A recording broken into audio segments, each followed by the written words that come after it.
Hirebagewadi ST block अध्यक्ष परशुराम पुजेरी यांच्यावर अन्याय झाल्याचा आरोप करत त्यांच्या समर्थकांनी तीव्र नाराजी व्यक्त केली.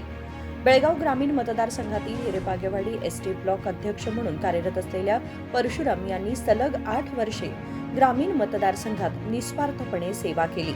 अशा तरुण राजकारणी परशुराम यांच्यावर अन्याय केल्याबद्दल बेळगाव ग्रामीण काँग्रेस नेत्यांविरुद्ध कार्यकर्त्यांनी रोष व्यक्त केला. परशुराम यांना बाजूला ठेवून इतरांना संधी दिल्यामुळे सहकाऱ्यांवर अन्याय झालाय. हा अन्याय दुरुस्त केला नाही तर पुढच्या काळात योग्य धडा शिकवू असा इशारा कार्यकर्त्यांनी दिला. ನಮ್ಮ ಒಂದು ಕಿವಿಗೆ ಬಿದ್ದಾಗ ಯಾಕಂತಂದ್ರೆ ನಾವು SC ST ಸಮಾಜದಿಂದ ಒಬ್ಬ ವ್ಯಕ್ತಿಯನ್ನು ಆಯ್ಕೆ ಮಾಡಿ ಈ SC ST ಸಮಾಜದ ಈ ಘಟಕದ ಅಧ್ಯಕ್ಷರು ಆಗಬೇಕಂತ ಹೇಳಿ ಪರಶುರಾಮ್ ಪೂಜಾರಿ ಅವರ ಹೆಸರನ್ನು ಸೂಚನೆ ಮಾಡಿದಾಗ ಸುಮಾರು 8 ರಿಂದ 9 ವರ್ಷ ಅವರು ಅದೇ ಹುದ್ದೆ ಒಳಗೆ ಬೆಳ್ಕೊಂತ ಬಂದ್ರು ಕೂಡ ಅದು SC ST ಸಮಾಜ ಅನ್ನೋದನ್ನ ಎಲ್ಲ ಬಿಟ್ಟು ಪ್ರತಿಯೊಂದು ಸಮಾಜಕ್ಕೆ ಸಲಹೆ ಮಾಡಿದಂತ ವ್ಯಕ್ತಿ ಏಕೈಕ ವ್ಯಕ್ತಿ ಅಂತಂದ್ರೆ ಪರಶುರಾಮ್ ಪೂಜಾರಿ ಅಂತ ಇವತ್ತು ನಾನು ಹೇಳಕ್ಕೆ ಇಷ್ಟಪಡ್ತೀನಿ.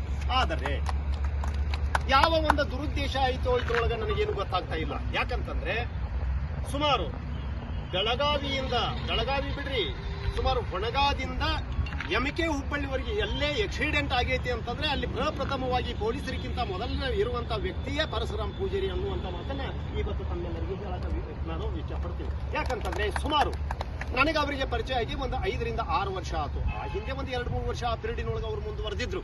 ಆದರೆ ಈ 5-6 ವರ್ಷದಲ್ಲಿ ಅವರ ಕೆಲಸಗಳನ್ನು ನೋಡಿದ್ರೆ ನಾನು ಮೀಸಲಾಗಿ ಇಲ್ಲ, ಇದು ಒಂದೇ ಸಮಾಜಕ್ಕೆ ಅನ್ನುವಂತ ಮಾತನ್ನು ಹೇಳಿದಂತ ವ್ಯಕ್ತಿ ಪ್ರತಿಯೊಂದು ಸಮಾಜಕ್ಕೆ ಎಲ್ಲೇ ಒಂದು ಅತ್ಯಾಚಾರ ಆಗಲಿ ಅನ್ಯಾಯ ಆಗಲಿ ಆ ಅನ್ಯಾಯದ ವಿರುದ್ಧ ಹೋರಾಡ್ತಿರುವಂತಹ ವ್ಯಕ್ತಿ ಅಂತಂದ್ರೆ ಅವರು ಪರಶುರಾಮ್ ಪೂಜಾರಿ ಅವರು. ಆದರೆ ಅವರಿಗೆ ಯಾವ ಒಂದು ರಾಜಕೀಯ ದುರುದ್ದೇಶದಿಂದ ಅವರು ಏನ್ ಮಾಡ್ತಾ ಇದ್ರು ನನಗೆ ಅರ್ಥ ಆಗ್ತಾ ಇಲ್ಲ.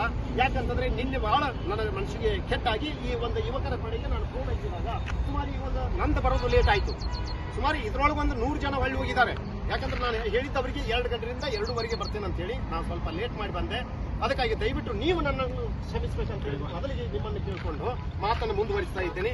ದಯವಿಟ್ಟು ಯಾವುದೇ ರಾಜಕೀಯ ವ್ಯಕ್ತಿ ಆಗಿರಲಿ ಅಥವಾ ಯಾವುದೇ ಅಧಿಕಾರಿ ಆಗಿರಲಿ ದಯವಿಟ್ಟು ಈ ಹುದ್ದೆಯಿಂದ ಪರಶುರಾಮ ಪೂಜಾರಿ ಅವರನ್ನ ಕೆಳಗಿಳಿಸಬಾರದು. ಯಾಕಂತಂದ್ರೆ ಇಳಿಸಿದ್ರೆ ಮುಂದೆ ಈ ಎಲ್ಲ ಯುವಕರ ಪಡೆಯಿಂದ ರಾಜಕೀಯಕ್ಕೆ ಏನೋ ಹಾನಿ ಆಗಬಹುದು ಅನ್ನುವಂತ ಒಂದು ಸಂದೇಶವನ್ನ ನಾ ಈ ಮೂಲಕ ಹೇಳ್ತಾ ಇದ್ದೇನೆ.